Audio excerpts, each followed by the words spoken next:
And now, it's 10 a.m. Let's just get down to it. And it's time for your sports fix. Strap yourselves in, folks. From two guys who have covered the teams you're passionate about for years. We are professionals. This is Jake Scott and Ben Anderson on 97.5 The KSL Sports Zone. Can we play Diddy still?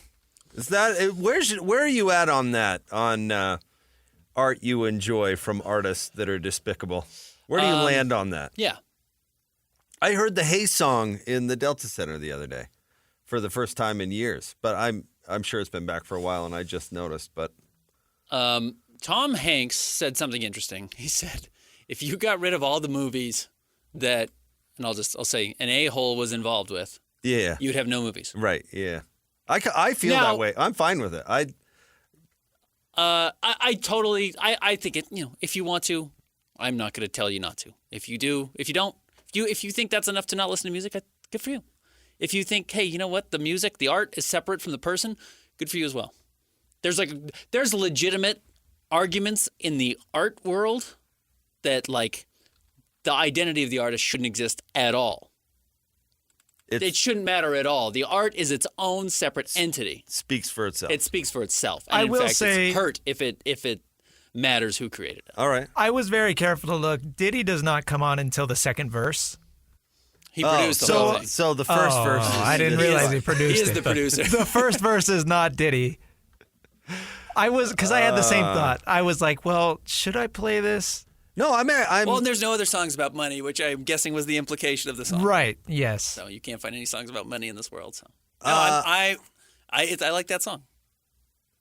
Yeah, it reminds me of high school, for sure. Correct. I mean, absolutely. I can still picture the music video in my mind. And who doesn't enjoy the Hey song? I'm fine with that. I mean, Van Gogh was a pretty weird guy. He liked, what was his booze of choice? Absinthe? Wasn't that his thing? Wasn't the rumor that he was drinking his paint? That's why he went crazy? He got lead poisoning? Yeah, I don't know. It's like, whatever he could get in his mouth, whatever he could drink, he was going to drink. I have my dear friend Gary is an artist. Gary Anderson, my father? No, Gary Swanson, Okay. Silent Swan Art. Yeah, he's a weird guy. Yeah. He's, in a lot of awesome ways, but you've got to be. There's no other like him.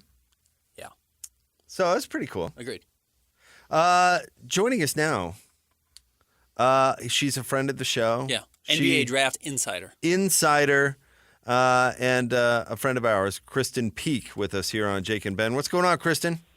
Hey, guys. How are you? Big morning. Yeah, long time no talk, so we're very happy to have you on the show. And you and I have been talking about getting you on to talk about Yegor Demeen. But obviously today the big news is AJ Dybantsa, the biggest recruit ever to play high school basketball in the state of Utah, and certainly ever to commit to a local school, does commit to BYU.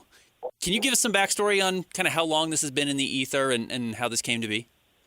I mean, I would say BYU started hitting everybody's radar probably this summer when AJ Dybantsa decided to commit to Utah Prep. And then prior to getting on campus in Hurricane, Utah, he took an unofficial visit to BYU, met with head coach Kevin Young, and by all accounts, it went very, very well. So BYU was definitely in the mix this summer. And then in the fall, we saw him go off against the Boozers in San Diego and then also in Las Vegas at the Border League. BYU rolled 4 coaches deep to the Border League, which is unprecedented. So you knew that they were in the mix. And then I now live in Las Vegas. I used to live in Murray, and people are like, oh, you left too soon. Don't worry, everyone. The guest room at my brother's house is still available. I will be in Provo. I will be in Provo a lot next year.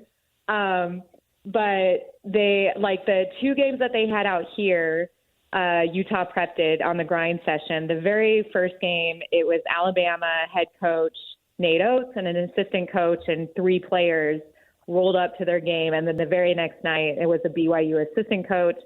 So that's when people started piecing together that it was kind of like a race between Alabama and BYU. So I'm not surprised that BYU is the final landing spot. I know Kevin Young has done an absolute fantastic job in turning around the program, making it more a pro-style program. I mean, it's night and day in comparison when I went to a BYU practice a year ago to when I went this fall and saw how things were being run. And that's very appealing to a player that is probably going to be the number one pick in the 2026 draft, and wants a pro-style offense with a lot of offensive touches in the pick and roll. It's still, I can't help it. It still feels so salacious to ask this question, and not that I'm asking you this for this specific instance, but if an overall idea, how much money are we talking about? Do you think here, Krysten? I mean, you talk to people in this world. Yeah, I don't think it's a $7 million, $9 million, whatever anybody's reporting. And I honestly think that when you look at the NIL package as a whole, they're factoring and they're combining also the money he's getting from Nike and from Red Bull and all his other deals. So when you look at those numbers are substantial. I think it's more close to like the $3 to $4 million NIL package and not the 7 to 9. Pretty nice. Yeah, not too bad. Pretty nice. I mean, Kevin Young makes $4.5 million. It's still ridiculous. It's still ridiculous money. Yes. Okay, so man, I would live anywhere for. You ever think about that? Like for 30 games? Yeah, exactly. Yeah. For that kind of. I mean, Provo is lovely. Don't get me wrong, but of all the negative recruiting out there, I would literally live anywhere for that kind of dough for that period of time. That's crazy. Good for him. That's awesome. Krysten, you mentioned it already. You kind of teased it. He's the likely number one pick. He's the projected number one pick. Is this a Victor Wembanyama situation where there was basically nothing minus catastrophic injury that could knock him off of that number one spot? Is it 60-40 with Cam Boozer or some of the other names? What do you think the likelihood is? And I know we are, 18 months out from this draft. What's the likelihood he is the number one pick? This is what I want to say. So everybody's looking at the 2025 draft. Yes, Cooper Flagg is great. Ace Bailey, Dylan Harper, even Yegor, they're all great. The 2026 draft has the chance to be very, very special. And no, this is not a Victor Wembanyama draft where it's like generational type talent, like everyone is going to be tanking. But the three players projected at the top have the chance to be cornerstone players in any NBA franchise and multiple-time All-Stars. And that's AJ Dybantsa, Darren Peterson, who's committed to Kansas, and Cameron Boozer, who's going to Duke with his twin brother, Caden Boozer. And when I look at the three players, I mean, they just had really big games 2 nights ago. I was on the call for the NBA TV and NBA app for the Cameron Boozer game when it went to triple overtime. And Cam just took over the fourth quarter. They were down. He took over every shot that he needed to make in all 3 overtimes. He was incredible. And then 4 hours later, we saw AJ Dybantsa and Darren Peterson go head-to-head when Utah Prep and Prolific Prep square off. And AJ finished Prolific got the win, but AJ finished with 28 points, 10 rebounds, 8 assists. Darren, 32 points, 10 rebounds, 6 assists. So when we're looking at these three players, they are very, very, very special. And if you are a team, maybe the Jazz, who are looking for another rebuild piece, next year's draft is going to be very special. I know these hypotheticals are difficult, but would AJ Dybantsa be the number one pick in this year's draft if he was eligible this year over Cooper Flagg? Yes. Yes. No hesitation, yes. Wow, that's crazy. Krysten, what was your? I guess, have you come across Kevin Young much covering the draft, and what was kind of your take on him before he took the BYU job? I know his brother Justin very, very well. Justin, who's now the head recruiting director, I guess, at BYU. He has been in the grassroots space for a very, very long time. So I'm very close with Justin. I just met Kevin this summer at Peach Jam when he was actually watching AJ play. But my impressions on him is he is here. This is what happened with BYU. Kevin came in and he said, it's no longer good enough for us just to make the NCAA tournament. We want to be a powerhouse, not only in the state of Utah, but also in all of college basketball. We're going to turn things around, and that starts on the recruiting front. And so what he did, getting Yegor in this year, and then next year with AJ now, and then also we haven't even talked about Xavier Staten, who is, a top 25 player in the senior class. So he is making all the right moves. He has the right staff around him. Like I said, I went to practice. It's very much run like an NBA practice. They're running an NBA offense. And for players that are looking to make the NBA and make that next step, this is a great destination for them. So what have you seen from Yegor so far? He jumped out of the gates and looked like he's going to be in, contention for the number 2 overall pick maybe. Fell off a little bit. We've seen Dylan Harper really take over the college basketball world. So what have you seen from Yegor early? Yegor is one of those players that's funny. I made the rounds before I moved out of Salt Lake to Las Vegas, and I made the rounds. I went to Utah, I went to Weber State, and then I went to BYU, and I was like, I need to come back, and I went back, and then I went back again. Do you know what I mean? And it was always just getting more looks, more familiar with Yegor's game and what he possesses. I mean, at 6'8", point guard, passing genius. I mean, that's what any NBA franchise wants in a true point guard.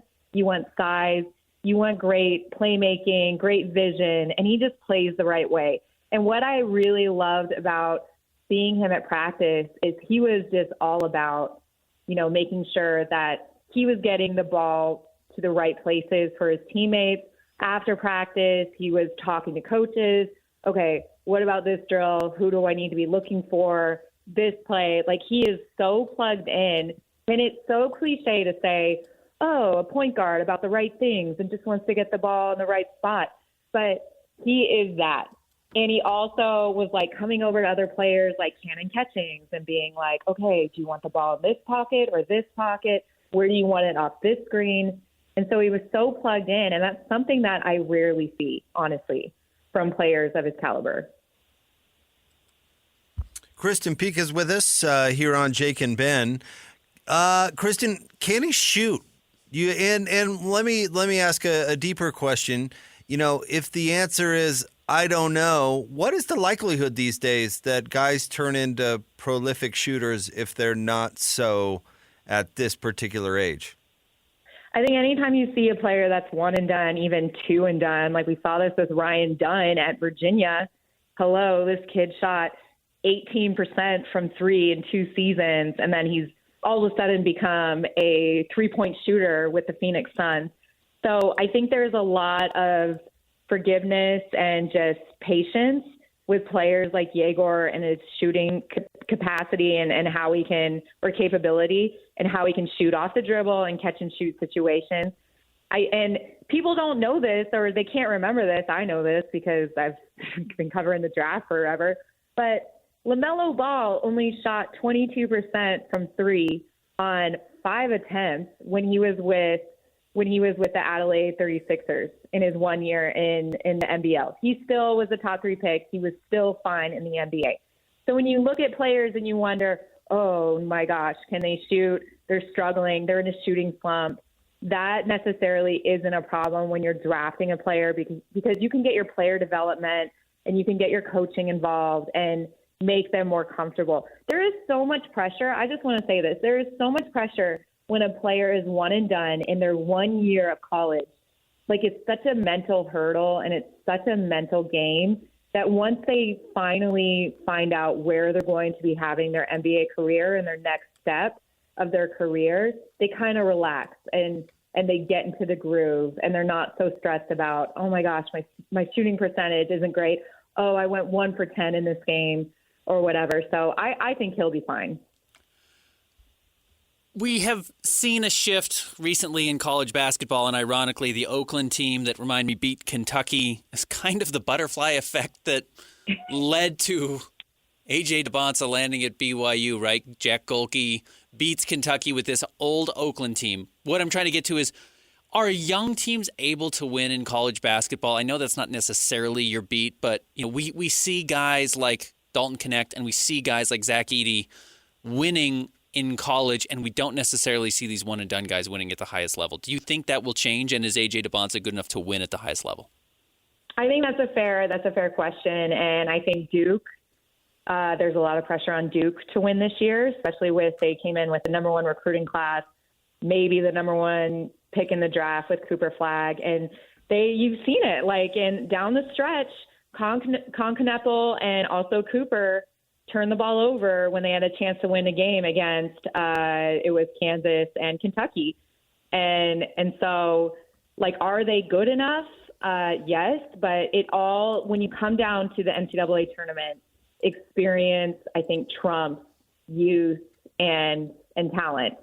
And so I think it does definitely change the landscape. And where the transfer portal comes in, kind of great, is teams that have younger teams. Like I definitely think BYU is going to go to the transfer portal this year and try to get a experienced point guard to come and play alongside AJ and Xavier next year. So the portal helps, but yes, I think experience and how old you are and how many times that you've been to the tournament trumps youth and, the one and done sort of criteria. Okay, I'd be remiss to have you on and not talk about the Utah Jazz a little bit in the upcoming draft. They are currently projected to have the 3rd overall pick. They are tied with the Pelicans for the 2nd fewest wins in the NBA at just 5. I think it's going to be hard for anybody to catch the Washington Wizards for the worst team in the NBA, but understanding you've got about a 14% chance to end up in that top 4 picks. You've already talked about Yegor. Who are the guys that you think are projected in that top 4, and can you give us just kind of a brief bio and breakdown of who they are as players? I mean, obviously, Cooper Flagg, 6'9", forward out of Maine, very young still. We saw what he did against Team USA in the scrimmage.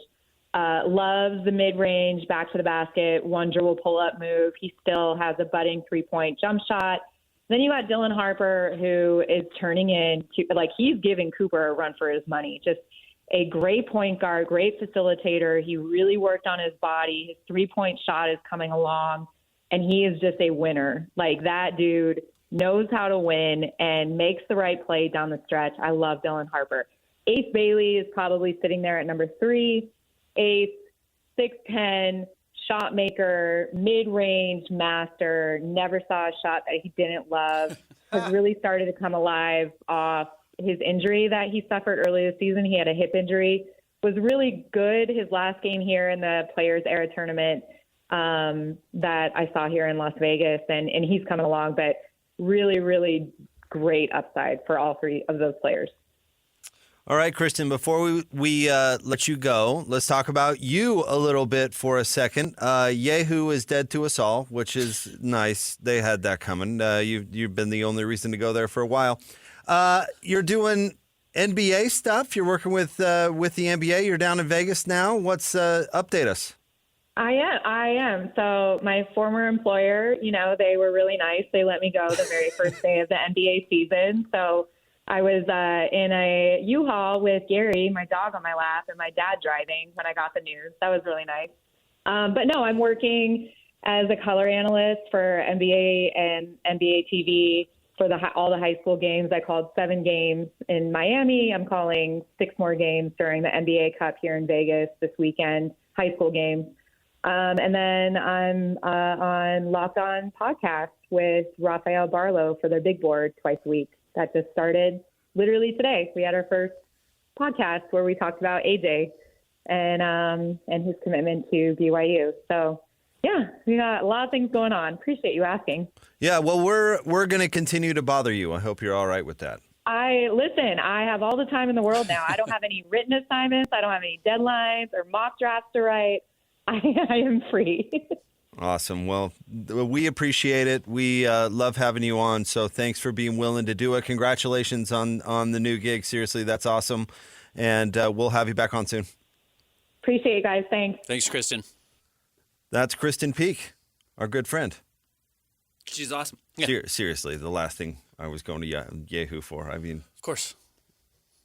That's where Woj? That's where Woj started. Yeah. I mean, in all seriousness, like, Yahoo Sports had something going for a while. Yeah, they had a bunch of really talented people. They really did, and it's kind of been a slow dwindle. They made a lot of huge financial mistakes, right? They passed on buying Google for like $100 million. Yeah. 3 years later, it was worth $30 billion. Whoops. And then they bought AOL. I can't remember what they bought. They made one of the worst acquisitions in the history of acquisitions, like historically one of the worst. And then, regardless, Krysten's great and really good information there on AJ Dybantsa committing to BYU and, kind of clarifying maybe a little bit more accurately what it costs to get him there. BYU is not Red Bull. They're not Nike. They're not paying that bill. But yeah, I assume he got a very pretty penny to go play at BYU for the next 30 games, and I'm very excited to see how he plays. I mean, I love the NBA draft, and he's the name for the next 18 months along with Cooper Flagg. You know what was a good move in hindsight? Separating themselves from that non-caffeinated beverage thing down there. Think so? That could have been a deal breaker. With Red Bull? Yeah. Yeah, you can't go there. They can't drink Red Bull. They can't drink Red Bull. Yeah. Hey, look at that. Look at that decision paying off. I mean, it's amazing. BYU lands the top. I mean, you heard Krysten. If he were in this draft, Yeah. he'd be the number one ahead of Cooper Flagg. Which is crazy because, again, you saw Cooper Flagg in the she was talking about it, the Olympic trials last year, kind of working with the under-19 group and getting to jump up and play. And he was holding his own against Kevin Durant and the greatest players in the world. Like, not just, okay, they're, going at half speed. Like, they got a little embarrassed and they thought we're going to play him, and he kept cooking. So what's the tank slogan going to be? Let's Dybantsa? Let's get ahead of that game. Man. Like what? Dumping for Dybantsa? Dying for Dybantsa. Yeah, dying. There you go. Yeah. God, that's so graphic. Digging a hole for Dybantsa. Yeah. Better. Yeah. I don't know. I feel like if we could coin it here, that would be something. Dipping for Dybantsa? We'll have to work on it. We'll have to workshop some ideas. Does it have to be an alliteration? No, it doesn't. I mean, capture the flag is not an alliteration. It's a saying, but that's what Cooper's thing is. So, is it? I hadn't heard that. Yeah, capture the flag. You know what? I don't know. That doesn't sell the take or the tank part. The strategy. Yeah. Yeah. Sounds like you're just trying to go get him. Yeah. Not the 80 games. The lose part. 80 of 82 to get him. I do think that was the brilliance of suck for luck. Yeah. Right. Well, that wasn't an alliteration now, was it? No. That just rhymed. It just rhymed. So what rhymes with Dybantsa? It's like orange. Really hard to find. But yeah, you can't just get rid of, capture the flag. You can't just get rid of the big crappy part. That's part of the slow. That's the point. Sure. I haven't even thought about it until today. That's what I'm saying. We got to get ahead of this thing. Okay, we gotta get the label going. All right. Okay. Stay tuned. Top 3 stories of the day at KSLSports.com. Coming up next, thanks to Krysten Peek for jumping on with us. Jake and Ben, 97.5, the KSL Sports Zone. Ladies and gentlemen, may I present... This is JJ and Alex. College football, where it was with geographical conferences, was better. I hate an 18-team Big Ten that features Oregon and Washington playing on the Big Ten network. That makes no damn sense. Oh, of course. None. No. So what are we doing here? And then you got the situation where Indiana doesn't have a good win on their schedule, but they make the college football playoff because they don't play everybody in their conference. How can you be the champion of a conference if you only played half the teams in your conference? Right. What are we doing? I don't like it, but you embrace what it is. You embrace the chaos. It's entertaining one way or the other, but I'd prefer it to be the way it was as opposed to where it is right now in 2024. The athletic director for Alabama said, well, now you forced us into reconsidering what we're going to do with our non-conference schedule. Everybody from Alabama, just take a seat, man. Catch JJ and Alex afternoons from 3 to 6. Presented by G2G Bars on 97.5, the KSL Sports Zone. It's time to break down the biggest stories of the day. This is the top 3 stories of the day on KSLSports.com. On 97.5, the KSL Sports Zone. Is Krysten a little hoarse today? Yeah, what's wrong? What's you been going on? screaming? Did you scream this morning when BYU got AJ Dybantsa? Yeah, I was in my car driving. Dybantsa? That's a suggestion from Troy. We want you, Dybantsa. No, I like who wants a. I like we want you. No, because I like having the S in there. So, Troy, I'm going to ignore that you sent anything in, and I'm going to pretend that was an original who wants idea. A Dybantsa. You can we could do a call in for this. What should the slogan be? Yeah. We're 2 years early, so that means I think we're going to be first if we come up with something good. Yeah. If you're tanking in the NBA to get AJ Dybantsa, what's the slogan? Yeah. We want you, Dybantsa. I like, but again, it doesn't have the tanking part. Sure. I think the best ones have to have both. Okay. Embraces we are willing to sacrifice our dignity for a player. This cause. Okay. Yeah, right. Because there should be a little shame with it, right? Absolutely. Yeah. There's a little shame involved. Because that's the whole point of the slogan it's like a mantra to tell yourself, like, yeah, maybe rooting for the worst team in the league, but there's a purpose for it. Yeah. You know what I mean? Correct. That's the point. That's how you justify it. Yes, it is. All right. What are we doing? I want to remind you about Win Ticket Wednesday. Your chance to win big every week. Coming up tomorrow on Win Ticket Wednesday, you can win a pair of tickets to Aerofest with Styx and Kevin Cronin of REO Speedwagon, Utah First Credit Union Amphitheater on June 11th. Listen all day on Wednesday for your chance to win. Time for the top 3 stories of the day at KSLSports.com. Brought to you by J. Brooks Jewelers, 2 locations, one on Winchester Street across from Fashion Place Mall, the other at Traverse Mountain in Lehigh. All right, Christian, where are we starting today? Number 1, in case you missed it, number 1 prospect in the country, AJ Dybantsa, committed to BYU this morning on First Take. And on that being said, I'll be committing to Brigham Young University. Brigham Young, BYU. Yeah. Cougars. Go Cougs. Wow. Congratulations, guys. Congratulations. First things first, why BYU? I mean, a lot stood out on my visit. Obviously, Coach Kevin Young there. You know, my ultimate goal is to get to the NBA. Mm-hmm. And, you know, he coached one of my favorite players, my favorite player all time, Kevin Durant. And he had high praise about him. So, I mean, I went on my visit, head coach all the way down to analytics guy all the way to the dietitian, is all NBA staff, even the strength coach. So, I mean, if it's all NBA, I'm trying to get to the NBA. I think it's going to be the best development program for me.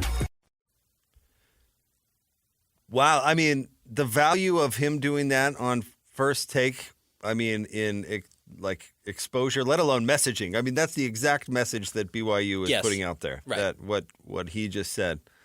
I mean, that's pretty wild. I never would have predicted that for BYU basketball unless it was like another Sean Bradley. Correct. You know? It would have to be a local player who was LDS, who was going to go to BYU regardless. Yeah.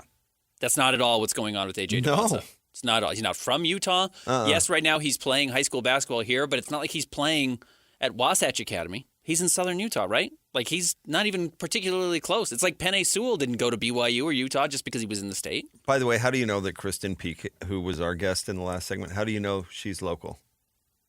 Because she said hurricane. Yeah, right. She knew. She knows. She knows exactly right. You know what? Like, national people around the country today are saying, Hurricane Utah. Yeah. There are certain towns that you know somebody's from here if they do it right. Tooele. Yeah. Tooele, the one I always knew when I worked at a hotel, like who was from around here and who wasn't, by the pronunciation of the ski resort Alta. Yeah, for sure. Alta versus Alta. If you're not from here, you say Alta for some reason. Like across the board. It's like, oh, I'm going up to Alta. Zion. Yeah, right. Zion. Uh-huh. Yeah. Anyways. But hurricane, I was like, oh, Krysten, well done. That's how you know.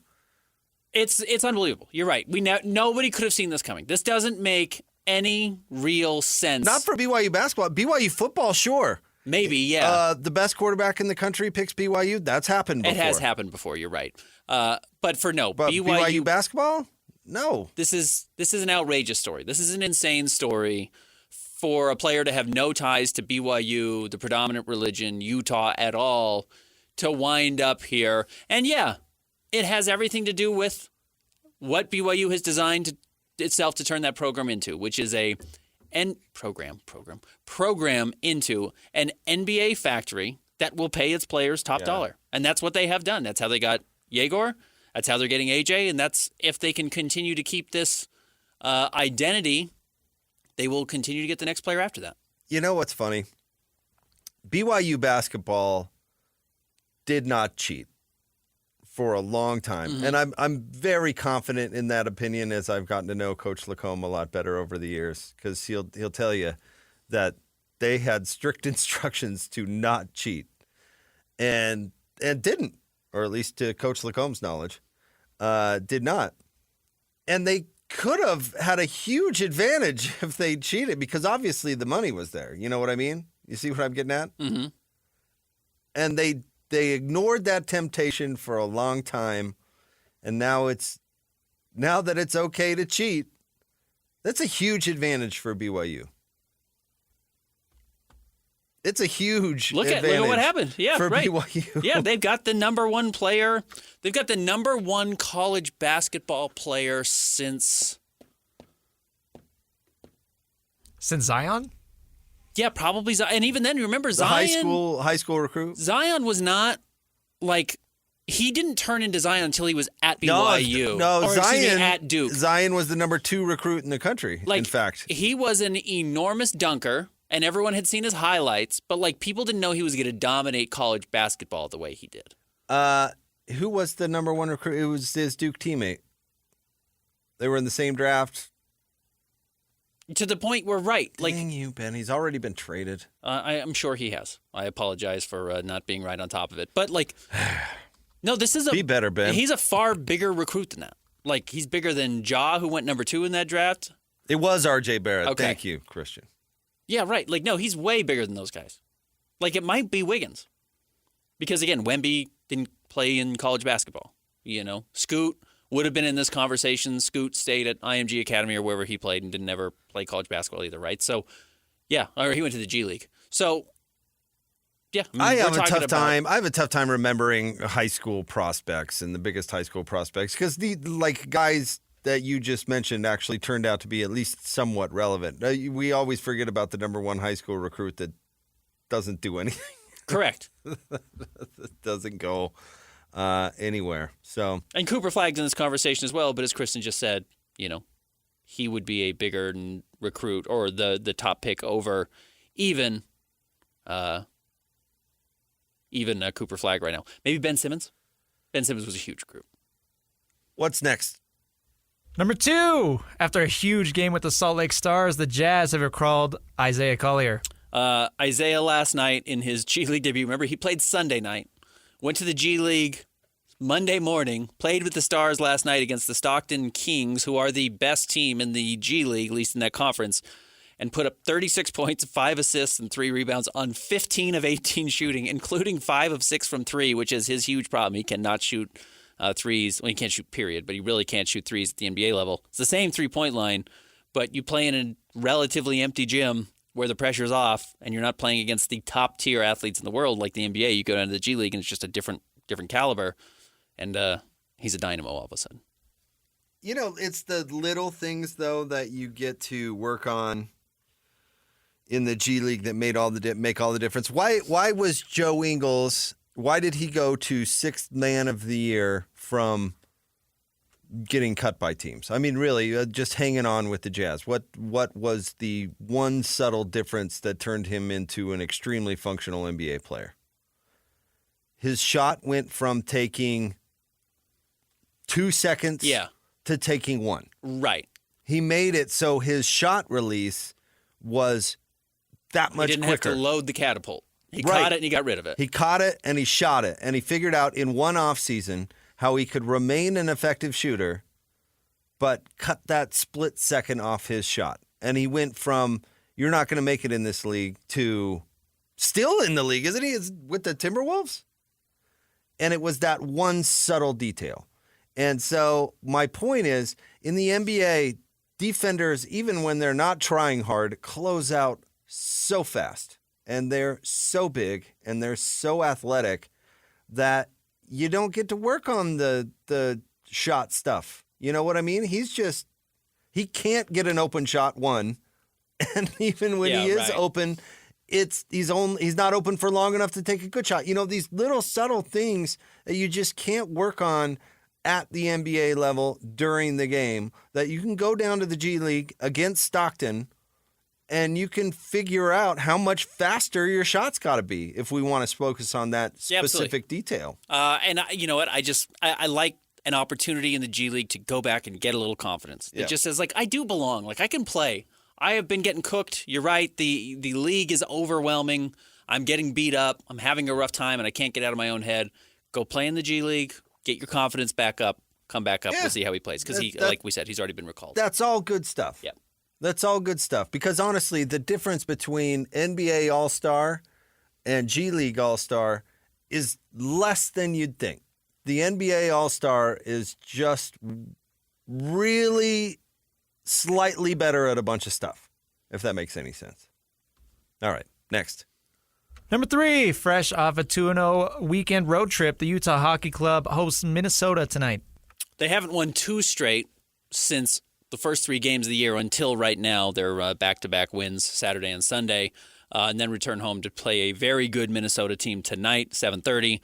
We'll see if they can make it 3 straight, which, again, also hasn't happened since they opened up 3-0 to start the year. Minnesota's got the best defense in the league.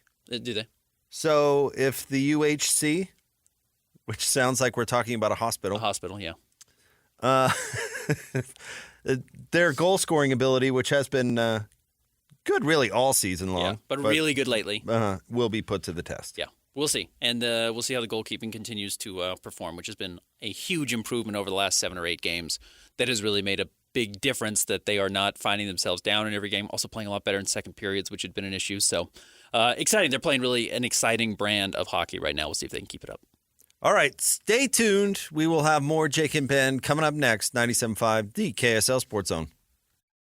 Hey, bro. You hear us every day with our crazy opinions. Hey, what you doing? Well, now, it's time to hear from you. Hey, great show. Download the KSL Sports app and fire off your thoughts with the call-in tab on the bottom of your screen. Your show is fantastic. It's the one that captivates me the most. You can tell PK to stop singing. G-Bangs! G-Bangs! Let Jake and Ben know what you really think of the Jazz. Woo! Tell Hans and Scotty about your favorite barbecue spot or what color of tie JJ should be wearing on TV. The best entries will be played on the air. Download the KSL Sports app now and hit the call-in button to let your voice be heard. I think you guys do an incredible job. This is 97.5, the KSL Sports Zone. Who's got it better than us? Your home for the best sports coverage in Utah. You're listening to Jake Scott and Ben Anderson on 97.5, the KSL Sports Zone. Jake and Ben, 97.5, the KSL Sports Zone. This segment is brought to you by Peach Doors and Windows. Amazing home transformations begin with Peach, where 5-star reviews are the norm. Call them today for your free in-home estimate, 801-566-1255, Peach Doors and Windows. Also want to remind you to nominate the youth sports volunteer you know for the Hercules Hero of the Week. Submit your nomination at kslsports.com/contest and listen every Thursday afternoon to JJ and Alex for the winner. Help us celebrate the efforts of those volunteers making an impact with the Hercules Hero of the Week, sponsored by Hercules First Federal Credit Union and Beehive Meals. Ben, I've long had this opinion, but I think it was proven out again last night that the NFL is the tobacco industry, but 20 years later. Okay. Do you want to elaborate? Did you ever see that documentary Game of Shadows? Talking about the concussions, all that. Not the stupid Will Smith movie, which I never saw, but the documentary. The one that was supposed to air on ESPN, but the NFL made them drop it, so it aired on PBS. Right. They literally took the same approach that the tobacco industry took. They literally hired the same lawyers. Yeah. Which is pretty crazy. But the NFL, much like Joe Camel, wants to sell their product to kids. Sure. And so last night, I'm sitting down to watch a little Monday Night Football. And lo and behold, I have an option for the Simpsons Monday Night Football game, which I saw advertised before, Ben. And I tuned in. And I don't know, maybe I just don't identify with kids very well, but it was unwatchable. It looked like a video game. Like the Nickelodeon one was cool because they had slime and the commentators were different. And I don't know. I thought that was a hit. I thought the Simpsons thing was a total miss. It was a gimmick. It wasn't super effective. Like the technology isn't quite there yet. And it was pretty good compared to what it was, but it looked like a PlayStation 3 game versus PlayStation 5 or like what you would expect if you're tuning into a huge national broadcast. And it was so confusing that it was. What team is Homer on and why is Lisa out there for some reason? Like I agree with you. Because the execution was not there. I was gonna bring my kids in. I'd be like, check it out, kids, let's watch some football. And I was like, oh, this is unwatchable. There's no way. Agreed. I turned it on and fell asleep. Like an old guy. Tell you what, though, that Lisa Simpson, man, she's an athlete. Quick, Jamar Chase. She was playing Jamar Chase, right? And now, were they flipping around, or was she always Jamar? That was the thing. Like, that's what I couldn't quite tell. I didn't watch it long enough like, to at figure one point, it out, Mo honestly. was a linebacker. I was just like, yeah, I'm with you. I couldn't figure it out. Hilarious game. The most Cowboys of games to, shout out former local hero, Nick Vigil, blocking what should have been the game-winning play. He blocks the punt of the Bengals with 2 minutes left, 3 minutes left to play. All you have to do is not touch it if you're Dallas. You're going to get the ball back at the 40-yard line. Even Cooper Rush can drive 8 yards over 2 minutes to get you in field goal range. Where doesn't Dallas have the best kicker in the NFL right now? Like he's kicking 55-yarders like they're extra points. They didn't have to do anything. But the poor kid for Dallas tried to recover the ball, bounces off of his chest, and of course Cincinnati gets it back. And then you do just have too much danger with Joe Burrow and Jamar Chase, and they score. Would you say that the Cowboys bungled it? Yes, yes, they did. The Cowboys wants a Dybantsa. That was They're going to need a lot hilarious. more than that. Unfortunately, they're going to need a lot more than that. And you know what's funny? We talked so much about Harlan jumping on the mic after Utah lost to BYU. Kicking in the door. Jerry Jones does that after every game. He talks after every single game for no reason. Nobody needs him to. He's not required to by the NFL. So now Jerry Jones, you're using as a model for your behavior. Good call. Well, again, if you're killing Harlan, and I go, people are You should be criticizing Jerry, which people have killed which Jerry for a people- long time. Which people do. But yeah, he really talks after every game, which is like, huge, you're not helping anybody. Huge bozo. Yeah. Can you imagine? We need kids to start smoking. Let's create a cartoon. What if we did a cool-looking cartoon who also smokes cigarettes? a camel. You know that didn't get me. A camel? A cartoon? Yeah, let's take football, but let's make it into a Simpsons thing. The funny thing is, do kids even watch The Simpsons right now? I know it's on Disney No, Plus. it is for a bunch of 38-year-olds like me who are like, yeah, I still like the first 5 seasons. Fox doesn't have any kids' IP is the problem. Oh, that's interesting. Like CBS owns Nickelodeon. They've got kids' IP coming out their ears. Yeah. Fox doesn't have any kids' IP. And what they well, did the have, Fox is just Disney now. Yeah, right. That's the thing. It was streaming on Disney Plus. That's how I watched it. Oh, yeah, because Fox sold all that stuff to Disney. So, yeah, Disney's got tons of IP. What am I thinking? Yeah. Fox Yeah. Fox doesn't. On Fox its own doesn't. brand necessarily. But yes, Disney has tons is of- it's coming out their ears. Yeah, let's do princesses or something. Why The Simpsons? 38-year-olds. But yeah, it's not drawing kids in. Well, You're there's right. not a chance that a 38-year-old would watch that over the normal broadcast. Well, I mean, I did. You just You're said you fell talking a lot. asleep. Well, I did fall asleep, but I did turn it on. And then when the game mattered, I switched it over to the real game. All right, so here's let's see here. Jordan is weighing in on the Snap Talk Twitter thing. And here's the thing, maybe I just don't identify with kids. Jordan says, personally wouldn't watch it every day, but both my boys were locked in. Actually got upset when I turned it off for bedtime. My older son woke up this morning asking if there was another game on tonight. See? Interesting. Got him hooked. Because kids like watching people play video games nowadays, Right. which is just bananas to me. Yeah. So maybe they like the video game It's feel to relatable. it. You so know it what worked. I mean? And you get a couple of kids who now want to watch the game, and then they like the game, and someone fell in love with Joe Burrow last night or Jamar Chase because he made an exciting play, and then they smashed donuts in each other's faces. Like, it's all kid-relatable stuff. Yeah, it's crazy branding. But you're right. Joe Camel worked. Yeah. I was crushed last Wednesday, Ben, when my 3-year-old looked at me and she says, "Can we watch some football tonight?" Because she loves the ads. She doesn't like football. She just likes the fact that the TV's on. But I was just like, Wednesday. Like the one night. One day. It's like the you're not one gonna watch night action. that Yeah. there's just not football on. is the night she's like, hey, can we watch some football? Not Bluey, not Grizzly and Lemmings, which my kids are really into right now. She's got her fix. It's like nicotine. She's got it. Good. You know what you can do? Just hit her really hard over the head and give her a concussion. She'll know what it's like to play. No. I don't think I'm going to do that. Okay, then give her some cigarettes. They did. How hilarious is that? They hired the same attorneys. Oh, yeah. And they took the same strategy of we're going to hire a bunch of scientists that are going to put out a bunch of like science that that makes us look good. Thus, like the tobacco in the 60s where they're doctors on TV like, oh, this is actually better for you.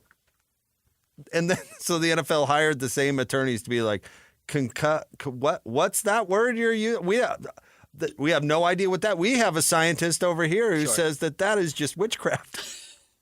He doesn't know what you're talking about. Stay tuned. More next. 97.5, the KSL Sports Zone.